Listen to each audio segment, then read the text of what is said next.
अस्सलाम वालेकुम viewers, welcome to my YouTube channel Haseeb video. तो आज हम इस लेक्चर के अंदर ये सीखेंगे कि एचटीएमएल का जो बेसिक स्ट्रक्चर होता है वो कैसे लिखा जाता है। क्योंकि जो एचटीएमएल का बेसिक स्ट्रक्चर होता है तो वो इम्पोर्टेंट होता है और नीडेड होता है एवरी पेज के लिए। जब भी आपने कोई वेबसाइट बनानी होती है या वेबसाइट का कोई भी वेब पेज बनाना होता है, जब आप उसे वेब ब्राउजर पर रन करवाना होता है तो उसके लिए एचटीएमएल का बेसिक स्ट्रक्चर होना आपके पास लाजमी होता है। तो चलते हैं आगे की स्लाइड में और सीखते हैं कि एचटीएमएल का जो बेसिक स्ट्रक्चर है वो कैसे लिखा जाता है। तो आपसे रिक्वेस्ट करता हूं कि आप इस वीडियो को पूरा वॉच करें। अगर पसंद आए वीडियो तो लाइक करें, शेयर करें, सब्सक्राइब करें और अपने दोस्तों के साथ शेयर करें। तो चलते हैं आगे की स्लाइड में और सीखते हैं कि एचटीएमएल का जो बेसिक स्ट्रक्चर होता है वो कैसे लिखा जाता है। स्लाइड के अंदर हम सीखेंगे कि बेसिक स्ट्रक्चर ऑफ एचटीएमएल। तो बेसिक स्ट्रक्चर ऑफ एचटीएमएल के अंदर जो सबसे पहले टैग आता है वो आता है doctype.html। अब doctype.html का काम क्या होता है? Tell the browser this is HTML tag. अब जब भी किसी कोडिंग को जो आप वेब पेज के लिए करते हैं, जब आप उसे किसी ब्राउजर पर रन करवाते हैं तो दरअसल ये जो doctype.html होता है वो उस ब्राउजर को बताता है कि आप HTML5 इस्तेमाल कर रहे हैं। ये ऑप्शनल होता है, अगर आप लिखें तब भी आपका कोडिंग जो है वो रन कर जाती है, अगर आप नहीं लिखें तब भी कोई इशू नहीं होता।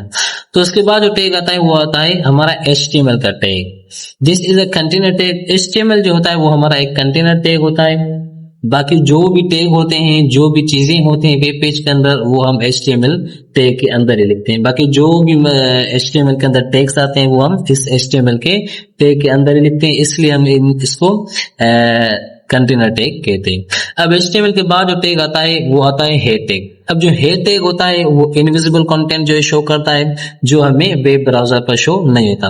अब हेड जो है वो मुश्तमिल होता है, कंटेंट होता है मेटा डेटा पर, CSS लिंक्स पर, या जो इनविजिबल कंटेंट वगैरह होता है ये टाइटल को भी जो है वो कंटेन करता है। अब हेड जो है यहाँ पर हमने ओपन किया हुआ है, यहाँ पर हमने HTML का टैग ओपन किया था। HTML के बाद आपने हेड टैग को जो है ओपन करना है। अब हेड टैग के बाद जो आपने HTML टाइटल लिखना है। अब टाइटल क्या होता है?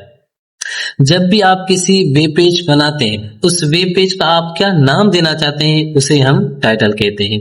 मतलब आप कोई भी फाइल बना रहे हैं, उस फाइल का क्या नाम होना चाहिए तो वो आप टाइटल में डिस्क्रिप्शन आपकी दे सकते हैं। जो भी आप अपनी फाइल का नाम रखें वो आप पे डिपेंड करता है।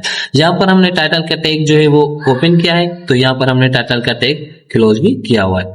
अब यहाँ पर हेड जो है हमने टैग ओपन किया था, उसके बाद टाइटल को हमने यहाँ पर क्लोज भी किया।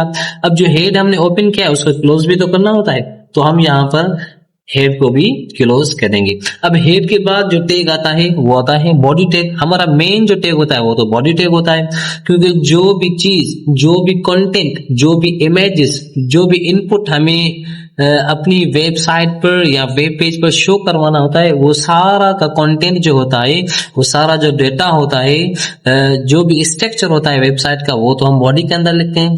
अब जो बॉडी है वो विजिबल कंटेंट होता है आपकी वेबसाइट का।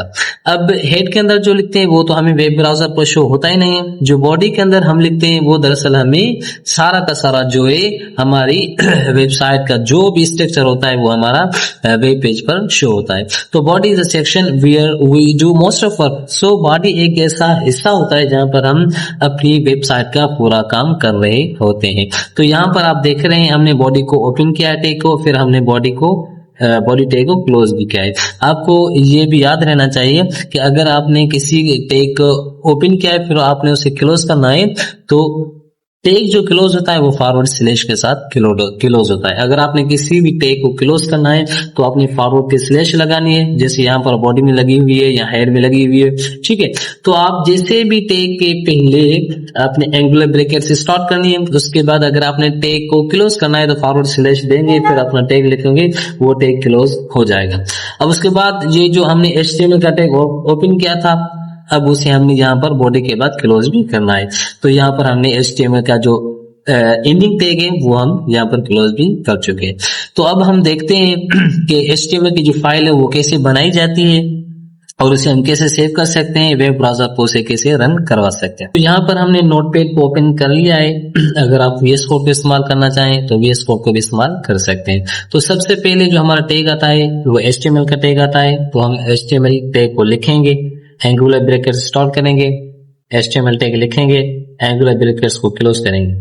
उसके बाद जो हमारा टैग आता है वो हेड टैग आता है, तो हम हेड टैग को ओपन करेंगे, ये हेड टैग हमारा ओपन हो गया। अब हेड टैग के बाद हमारा जो टैग आता है वो होता है टाइटल का टैग, तो हम यहाँ पर टाइटल का टैग ओपन करेंगे, फिर टाइटल में कुछ ना कुछ लिखेंगे। ठीक है, हम लिखेंगे पार्ट 1 लिखेंगे, फिर हमने ये टाइटल को जो क्लोज करना है, ये टाइटल टैग यहाँ पर क्लोज हो गया। अब यहाँ पर जो हमने हेड टैग ओपन किया है टाइटल के बाद हमने उसको क्लोज भी करना होता है, तो फॉरवर्ड स्लैश देंगे, फिर हम हेड देंगे, ये हमारा हेड टैग क्लोज हो गया। अब हेड टैग के बाद जो हमारा होता है बॉडी टैग स्टार्ट करना होता है, तो यहाँ पर हम क्या करेंगे, बॉडी टैग को स्टार्ट करेंगे, तो यहाँ पर हम बॉडी टैग को स्टार्ट करते हैं, फिर हम अपनी वर्किंग स्पेस छोड़ते हैं, फिर यहाँ पर हम बॉडी टैग को क्लोज करते हैं, ये बॉडी टैग क्लोज हो गया। अब यहाँ पर हम HTML को भी क्लोज करते हैं।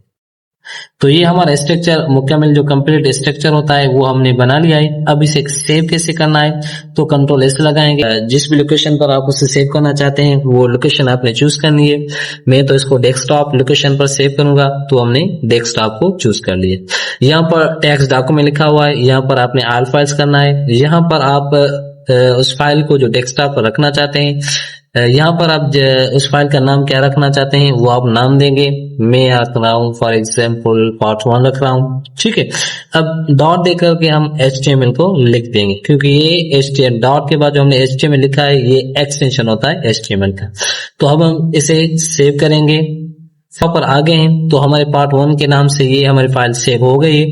अब इसे रन कैसे करवाना है, तो यहाँ पर हम क्लिक करेंगे, राइट क्लिक करेंगे, ओपन विथ में आएंगे, जिस भी आप वेब ब्राउजर पर इसे रन करवाना चाहते हैं आप रन करवा सकते हैं। तो मैं गूगल क्रोम को इस्तेमाल करूंगा,